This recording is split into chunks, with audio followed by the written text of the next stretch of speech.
What's the main emotion you feel after tonight? Is it joy? Is it relief? What is it right now?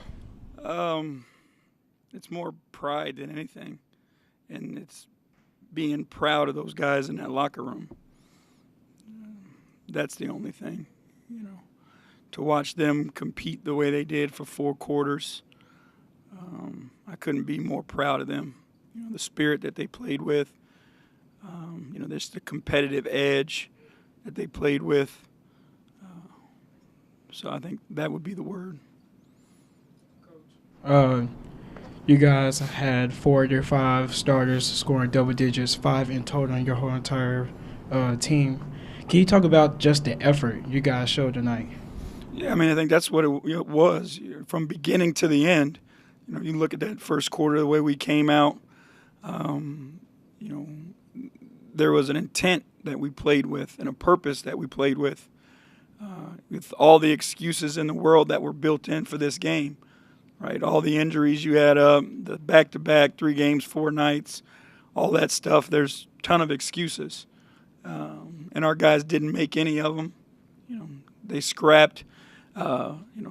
Shots went in, which always helps. But defensively, I thought we were really good. Javon did a great job early in the game. He was intense. He got the crowd involved in the game. I think that was, a part of setting the tone for the night. JB, Bruno Caboclo shows up 2 days ago, basically. Tonight he starts the game as your 6th man, ends up closing out a win. I think he played close to 30 minutes. I mean, were you surprised at how much you used him and sort of what you got out of him? What sort of – Yeah, I'll be honest with you. The expectation, wasn't, 30 minutes and, to let him run that long of a stretch.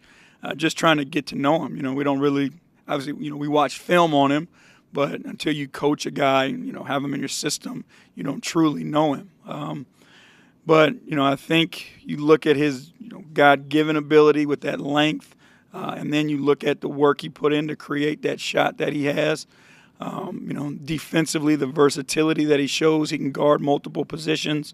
The way he was tonight on the floor, just wanted to give him an opportunity to keep going. Obviously he's in great shape so that he could play that long stretch.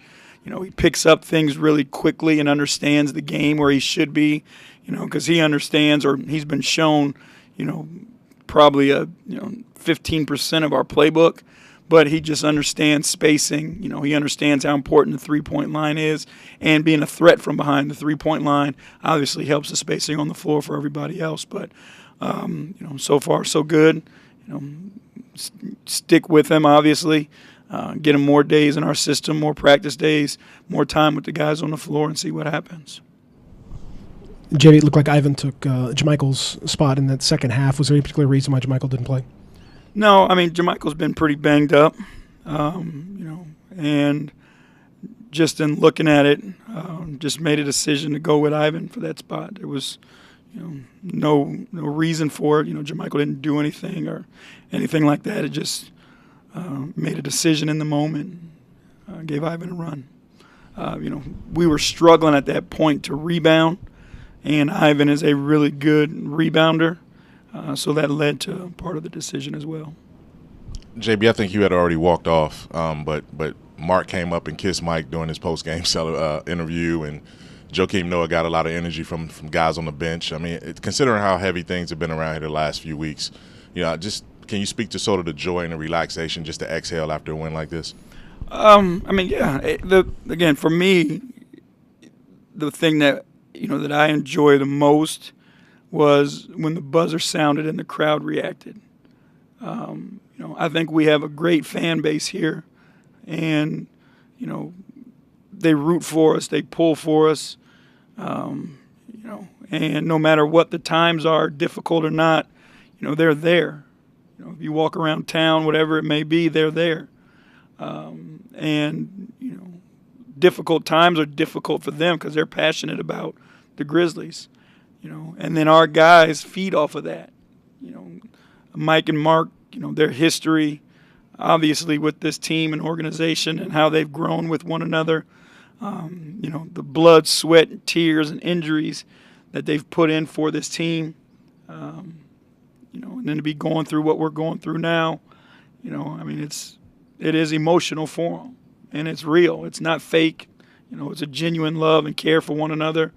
You know, as human beings and, you know, as basketball players and teammates.